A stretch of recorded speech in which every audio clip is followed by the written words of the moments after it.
Mesdames et messieurs, vous savez,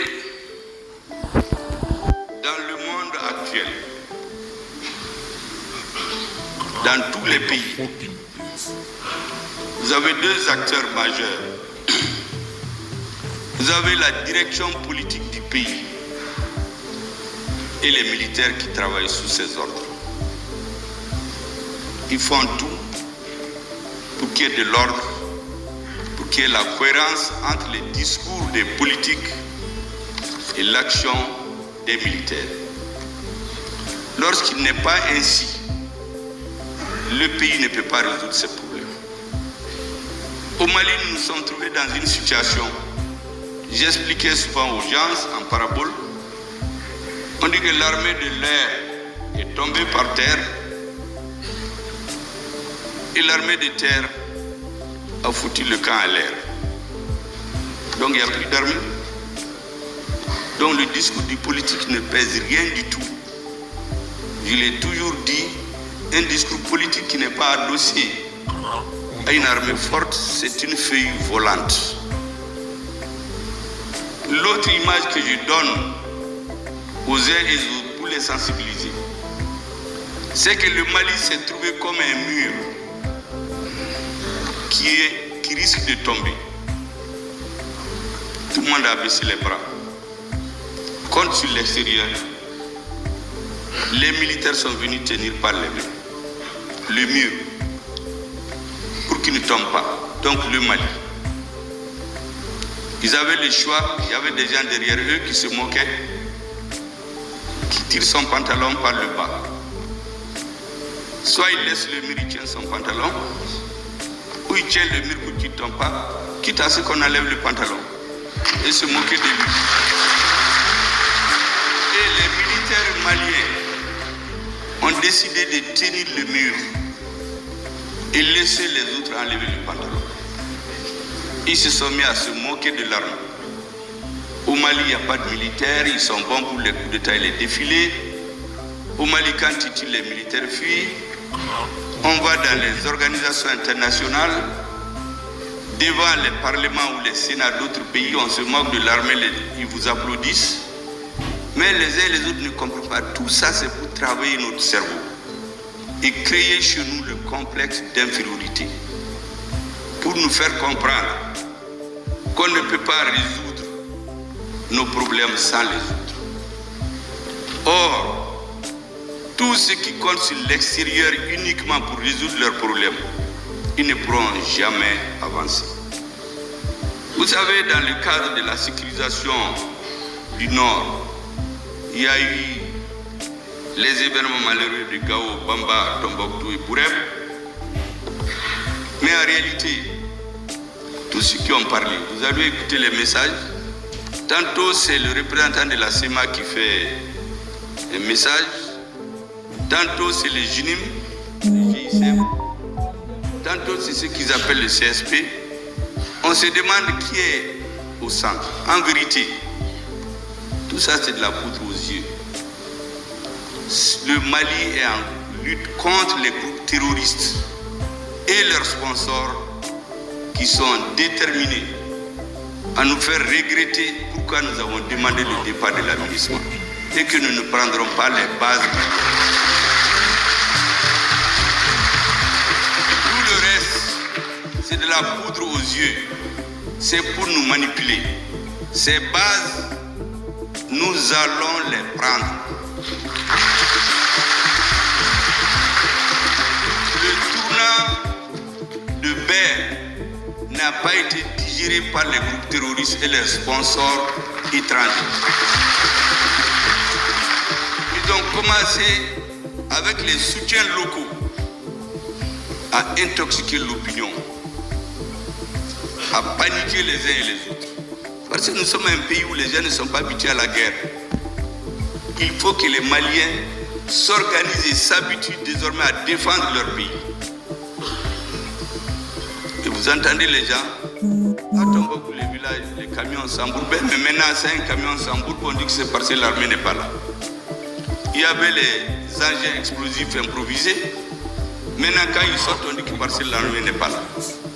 J'avais dit aux uns aux autres qu'aujourd'hui, tout convoi de camions qui veut être sécurisé pour entrer à Tombouctou peut le faire avec l'armée.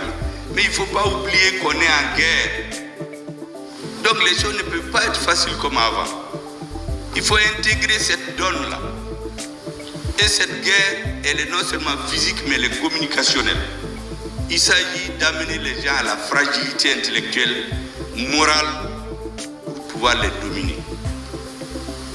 Pendant qu'on réglait cette question, ceux qui n'ont pas digéré la perte de Ber, ils ont fait ce que vous savez à Tombouctou, à Goundam. Dès que les gens ont pris le camp, certains se sont mis à faire des tweets pour dire qu'ils ont pris le camp. Quand l'armée a riposté, je vous parlais tout de suite de l'armée de l'air, un vaste pays comme nous, toute personne qui le dépossède de son armée de l'air travaille contre lui. Or, c'est ce qui avait été fait avant. Tout a été fait pour que nous n'ayons pas de vecteurs aériens. Et il s'est trouvé des hommes ici qui détournaient les fonds destinés à acheter des vecteurs aériens pour les mettre là où nous savons. Et nous avons décidé, depuis la rectification, sous la haute conduite du président de la transition, du ministre de la Défense, avec l'accompagnement du CNT, à restaurer l'outil de défense du Mali, à restaurer notre armée de l'air. Et c'est elle qui a fait la différence hier.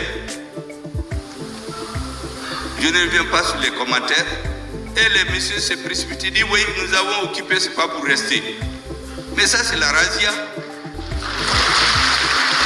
Donc, vous venez, vous tuez les personnes, vous brûlez tout, vous retournez.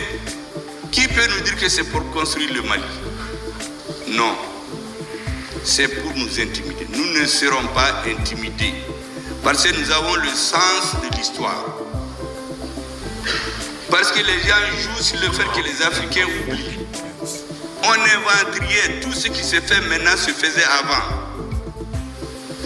Vous savez, quand on faisait la conférence de Berlin, le 15 septembre 1884, au 16 janvier 1985, parmi les grandes résolutions pour tromper les gens, on a dit que c'est pour régulariser la circulation sur les fleuves Niger et Congo.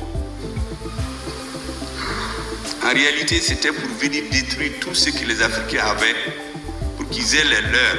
Mais c'est ce qu'ils sont en train de pratiquer aujourd'hui. Seulement, ils utilisent les groupes terroristes au lieu que ce soit eux qui le font. Mais j'ai beaucoup apprécié la réaction des populations de Gao. Et je voulais dire à l'imam qu'on appelle de la mosquée du Koweït, je voulais lui dire Django Ambamana. Parce que pendant qu'il y avait les explosions dans le camp du Gao, il prêchait dans sa mosquée. Il remontait le moral des populations du Gao qui ne vont jamais faillir. Et il disait aux terroristes que 2023 n'est pas 2012 et qu'ils les trouveront des pieds fermes à Gao. Donc, au lieu de démoraliser les populations, elles se sont réorganisées. Et je voudrais lancer un appel à ces populations d'être soudées. Ceux qui sont morts, ils sont morts pour le Mali. Le peuple malien n'oubliera jamais, jamais, je dis bien, tous ceux qui donnent leur vie. Un jour viendra dans ce pays-là, je l'ai dit tantôt, où les enfants, les petits-enfants, les arrière-petits-enfants de ceux qui sont morts iront dans une place dédiée pour dire qu'ils sont fiers que leur père, leur grand-père, leur arrière-grand-père a donné un jour sa vie, a été tué innocemment pour que lui aujourd'hui soit libre. Nous sommes en train de travailler pour l'histoire et l'avenir.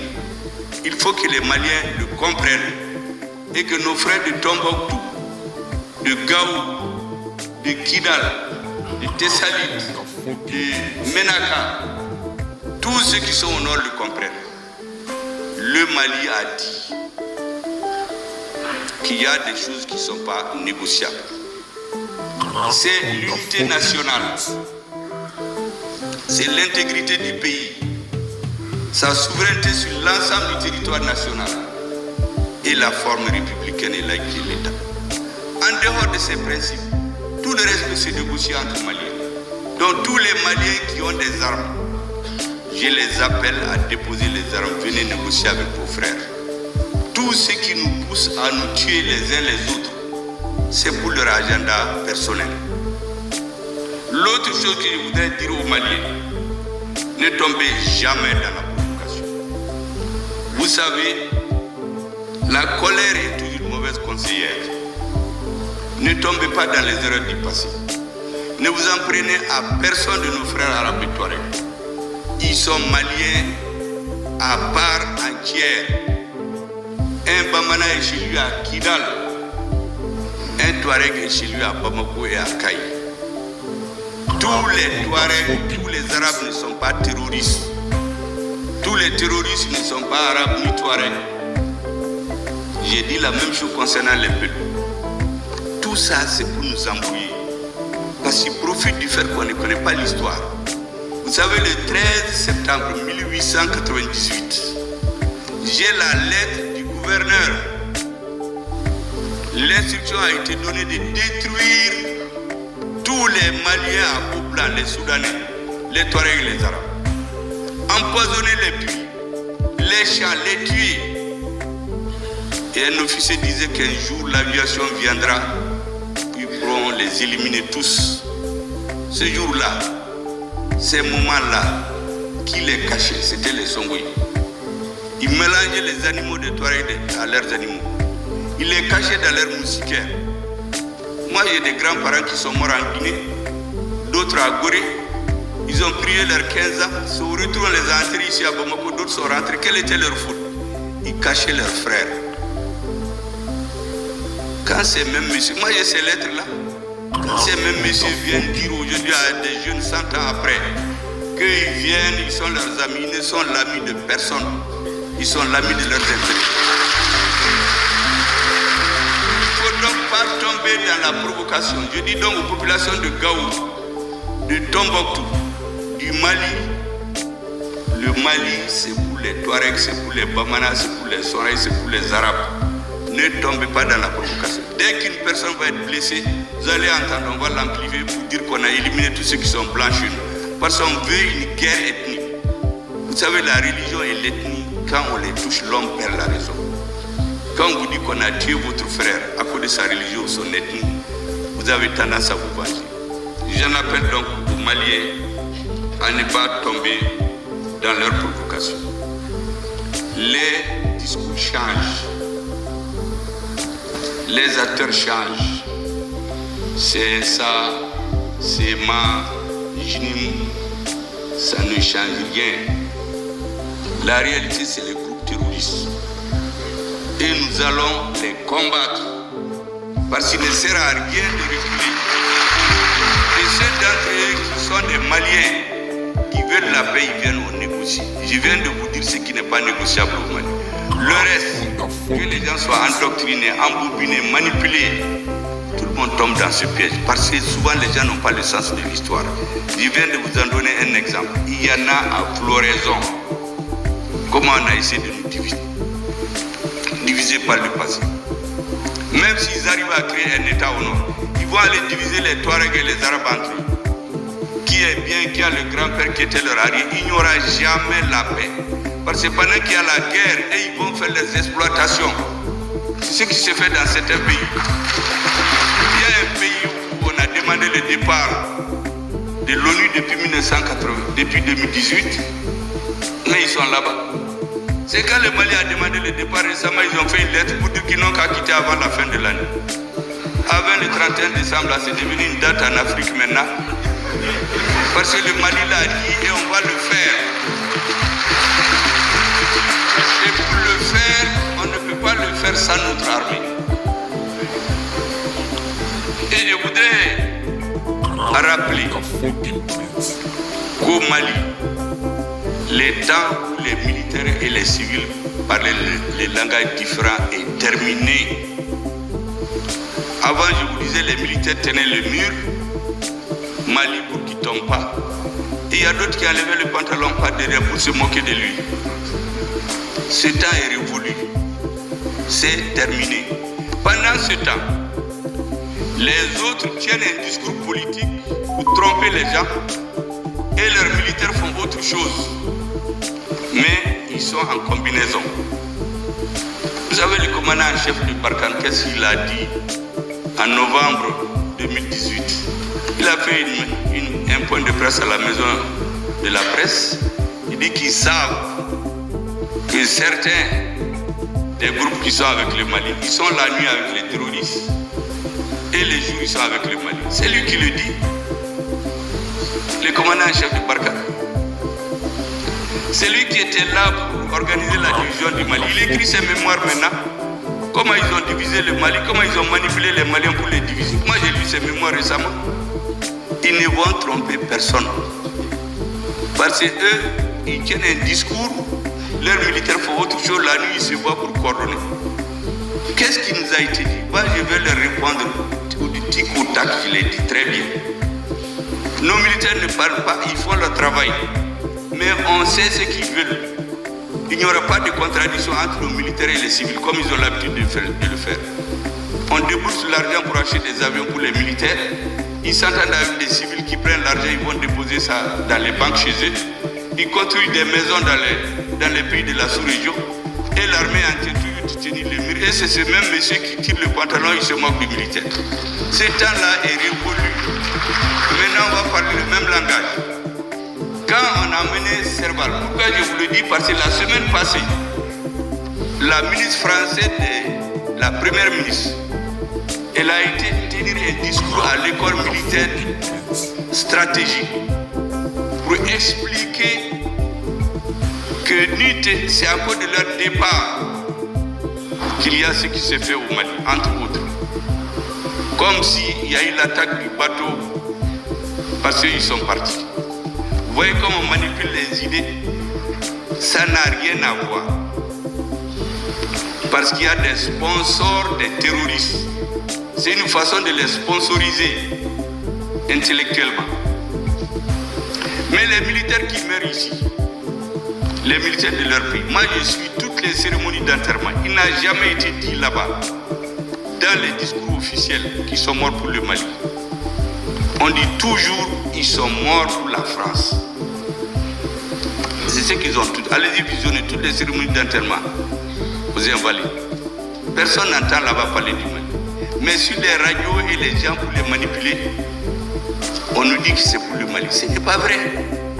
Ils viennent défendre leurs intérêts. Pour nous manipuler, quand Barkhane est venu au Serval, Hollande dit, et ce que je dis là c'est authentique, il dit qu'ils sont venus pour détruire le terrorisme. Qu'ils sont venus pour aider à faire l'intégrité territoriale du Mali. Qui sont revenus pour appliquer les résolutions des Nations Unies. Mais aujourd'hui, ce n'est pas ça.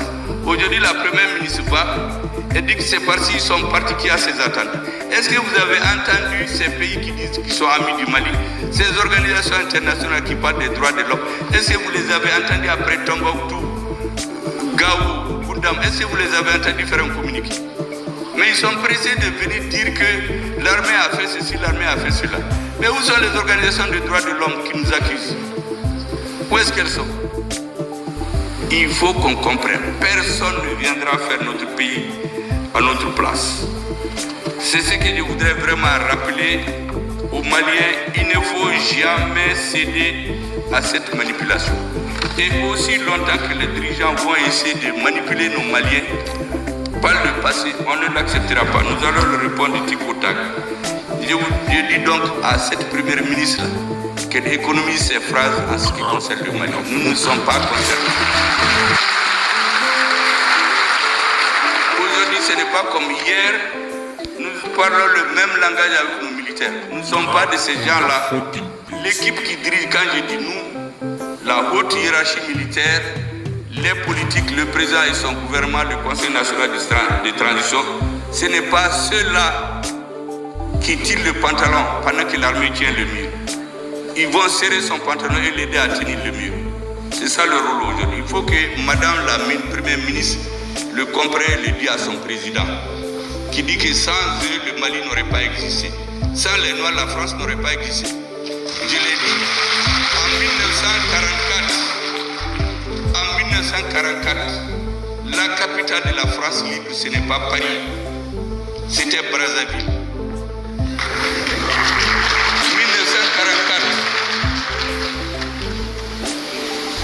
Il faut que cette histoire-là, les Africains la connaissent. Ils essaient de nous manipuler pour créer chez nous un complexe d'infériorité. Il ne faut pas l'accepter. En tout cas, au Mali, ça n'aura pas lieu. Nous avons tout compris. Les Maliens du Nord, du Sud, les Blancs, les Noirs, les Métis, tout le monde a tout compris maintenant. Donc, ils nous laissent en paix. Et nous allons combattre les terroristes. Et l'aménagement, nous avons dit, va partir le 31 décembre. Parce que leur problème, c'est de nous créer le désordre dans notre pays pour qu'on renonce à cela. Parce qu'il avait été dit qu'on va le regretter. Les Maliens ne vont pas le regretter. Il n'y a pas de prix pour la restauration de la dignité et la souveraineté du peuple malien. Il y a un coût à payer.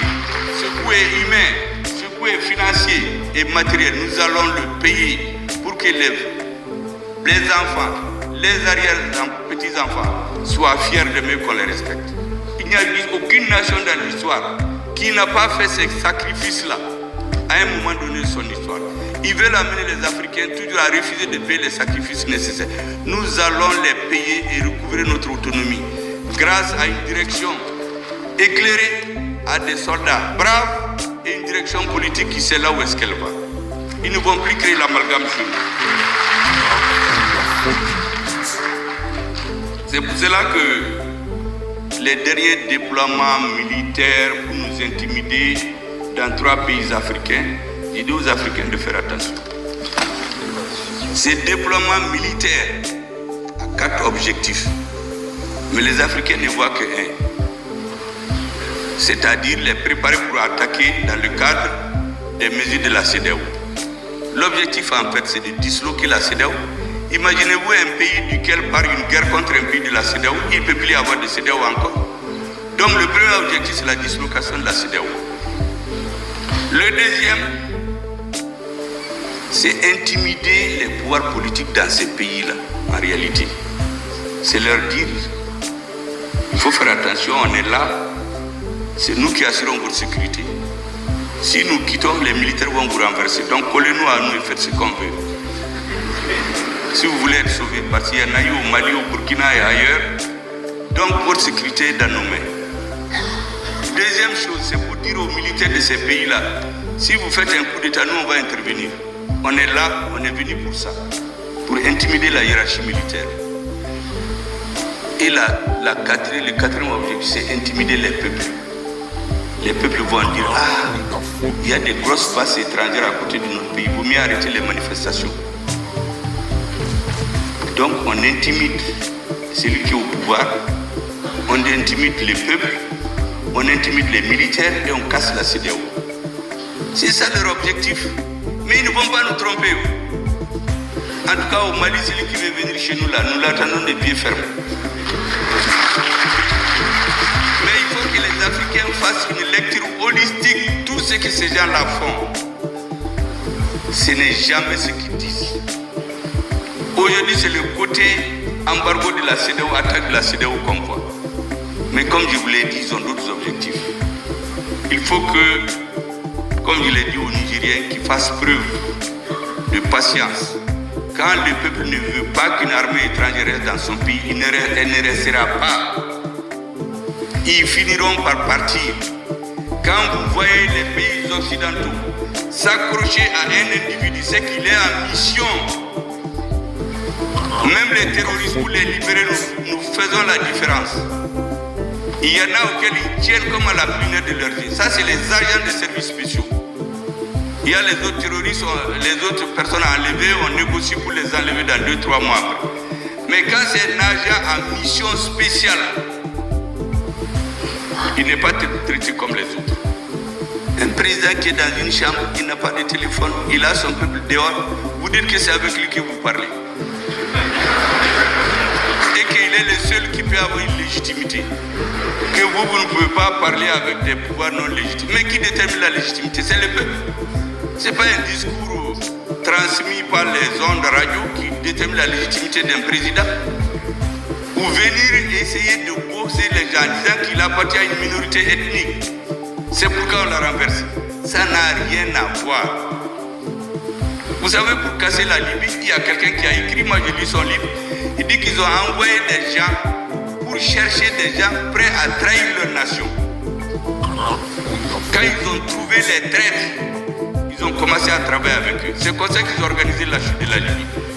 Et dans notre histoire, tous les grands empires ont chuté quand il y a eu un traître dans la cour. Le dernier qui est tombé le 13 septembre 1591, l'Empire Songui, c'est parce qu'il y avait un traître dans la cour. Sinon, ce n'était pas un problème de Touareg d'Arabes. Au contraire, il y avait un contingent qui allait jusqu'au Maroc, c'était des Arabes, c'était des Touaregs. Mais quand il y a eu un traître dans la cour, il a organisé la chute. Donc on cherche des dirigeants traîtres, des hommes politiques traîtres, des gens qui trompent leur pays, ils tiennent un discours, ils font autre chose. Ils sabotent leur armée, ils démoralisent les militaires. Et personne ne peut devenir militaire. Moi j'étais au président aujourd'hui, je leur ai dit que bientôt il y aura un surcroît de candidats là-bas. Parce que tous les jeunes veulent être militaires, maintenant ils sont fiers de leur armée. Mais hier c'est les hommes politiques qui sabotaient l'armée. Nous avons dépassé cela. Et enfin, je voudrais du fond du cœur remercier vraiment la Fédération de Russie. À l'heure actuelle, c'est notre allié stratégique dans les circonstances difficiles. Souvent même les Africains ne nous soutiennent pas. La Russie nous soutient. Nous avons levé l'embargo, le soutien. La Russie nous a fait un soutien multiforme. Le soutien à la levée du régime des sanctions récemment. C'est le veto de la Russie qui a permis de le lever. Et il y a beaucoup de Maliens, dont des Touaregs, des Arabes, qui avaient refusé de faire le jeu de certains pays. On a tout fait pour les inscrire sur ce régime de sanctions. Ce régime-là a foutu le camp en l'air maintenant. Et ces citoyens doivent cela à l'État malien. Le président de la transition a parlé en personne avec le président Poutine. Personne ne va nous sanctionner ici. Pourtant, ils n'ont pas dit que c'est des hommes de couleur. Les gens qu'ils ont sanctionnés au Mali, il y en a, ce sont des Arabes, d'autres c'est des Touaregs. Ils ont fait pourquoi? Parce qu'ils ont refusé de faire leur jeu. S'ils avaient fait leur jeu, là, ils n'allaient pas les mettre sur cette liste-là. Nous devons comprendre. Nous sommes les mêmes. Il n'y a pas de politique qui vaille en dehors des intérêts de la population. Si vraiment notre peuple comprend ça, c'est l'essentiel. Tout le reste, nous allons perdre des batailles encore, parce que la guerre n'est pas finie. Mais nous gagnerons la guerre. Parce que notre combat est juste. Parce que notre peuple est déterminé. Parce qu'il se tient debout comme un homme. Parce que notre armée est requinquée à bloc aujourd'hui. Parce que les Maliens ont le sens de l'histoire. Si quelques-uns n'en ont pas, ceux qui en ont vont le leur donner et ils vont se lever comme un seul homme. Et personne ne va nous tromper. Je demande donc aux populations du Nord beaucoup de résilience, beaucoup de compréhension. Tout discours qui tend à diviser les Maliens fait le jeu des terroristes. Il y a beaucoup d'enjeux. Aujourd'hui, la guerre n'est pas seulement physique, elle est communicationnelle. C'est une guerre d'intelligence, mais aussi de courage. Dans l'histoire, aussi longtemps que vous remontez, les peuples qui gagnent les guerres, c'est les peuples qui se battent pour leurs droits et qui n'ont jamais cédé. Ceux qui refusent de céder et qui ont raison, ceux qui vont gagner. C'est pourquoi le peuple malien ne cédera pas, l'armée ne cédera pas, les politiques ne céderont pas et le peuple va gagner cette guerre. Vraiment, je vous remercie, c'est ce que je voulais dire avant de continuer. Et donc, pour terminer, je voudrais réitérer mes remerciements à tous nos partenaires techniques et financiers. Le gouvernement du Mali vous invite à vous faire l'écho dans vos pays et institutions respectifs de l'engagement de l'État du Mali pour la coopération internationale, respectueuse de la souveraineté du Mali, de l'indépendance, de la justice, de la solidarité, de la paix et de la prospérité de notre nation et des autres nations. C'est sur cette note d'optimisme que je déclare ouvert les travaux des États généraux sur l'entretien routier. Et félicitations à Madame le ministre. J'ai plus de 5 cérémonies dans la journée d'aujourd'hui. Mais j'ai dit qu'on ne peut pas la laisser seule. Parce qu'après l'accident du bateau, elle était malheureuse. Elle se sentait elle-même coupable parce qu'elle a perdu ses hommes. Je lui dis que ces hommes ne sont pas perdus pour elle. Ils sont perdus pour le Mali. Inch'Allah, on parlera d'eux un jour. Ne perdons pas la mémoire. Ne faisons pas comme ailleurs. Là-bas, un soldat meurt, on nous dit son nom. Ici, 1000 meurent, on ouvre une fosse commune, on les enterre, on oublie. On n'oubliera personne. Et nous allons être à vos côtés. Je voudrais dire à tous les agents de transport du courage. Faites en sorte qu'on commence à résoudre nos problèmes définitivement. Ne comptons plus sur quelqu'un pour venir les résoudre. C'est ce que je tenais à venir lui dire, à vous dire avant d'aller à une autre cérémonie, parce que comme j'en ai beaucoup aujourd'hui. Mais le soutien moral aujourd'hui, plus qu'hier, les Maliens en ont besoin. Parce qu'ils ont besoin en bloc d'être derrière l'armée. Les militaires ont besoin du soutien des Maliens.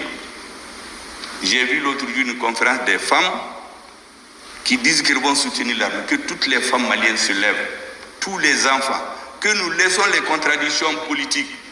Vous savez, en France, l'autre jour, le président a réuni toute la classe politique. Ils se sont entendus sur une chose. Vous savez, la politique extérieure.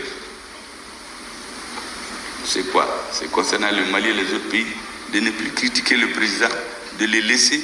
Maintenant, les différences là, ils attendent les élections ou sur les problèmes internes. Pourquoi chez nous, les gens ne sont pas capables de faire ça? Parce que certains, quand ils ne sont pas contents d'un pouvoir, ils sont prêts à pactiser avec l'ennemi pour faire tomber ce pouvoir. On n'a jamais le bonheur quand on fait ça. On se met à la merci des autres. Donc j'invite mes compatriotes dont j'ai lu les déclarations dans la presse, et globalement, les déclarations sont positives, à comprendre qu'aujourd'hui, ce qui se joue, ce n'est pas pour ce gouvernement, ce n'est pas pour Assimi Goïta, ce n'est pas pour Malick Diaw, encore moins pour le Premier ministre. C'est le destin du Mali qui se joue. Et ça, nous allons le jouer pleinement et le gagner, comme je vous l'ai dit. Merci beaucoup.